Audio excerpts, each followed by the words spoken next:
കോട്ടപ്പടി പിണ്ടിമന പഞ്ചായത്തുകളിലെ വാവേലി കോട്ടപ്പാറ വനമേഖലയോട് ചേർന്ന് വനസംരക്ഷണ സമിതി രൂപീകരിച്ചു. വനസംരക്ഷണം ഉറപ്പാക്കുന്നതിനോടൊപ്പം മനുഷ്യ വന്യജീവി സംഘർഷം കുറയ്ക്കുകയാണ് ലക്ഷ്യം.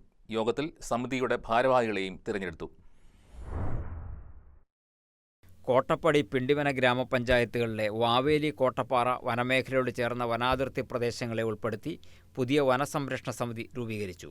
കോട്ടപ്പടി പഞ്ചായത്ത് പ്രസിഡന്റ് ഉമേഷ് ശിവകുമാർ യോഗം ഉദ്ഘാടനം ചെയ്തു. പഞ്ചായത്ത് അംഗം എൽദോസ് എം.കെ. അധ്യക്ഷനായി. Forest range officer BR. Jayan മുഖ്യപ്രഭാഷണം നടത്തി. വനസംരക്ഷണ സമിതിയുടെ പുതിയ ഭാരവാഹികളെയും യോഗം തെരഞ്ഞെടുത്തു. ബിനിൽ എൽദോയാണ് സമിതിയുടെ പുതിയ പ്രസിഡന്റ്.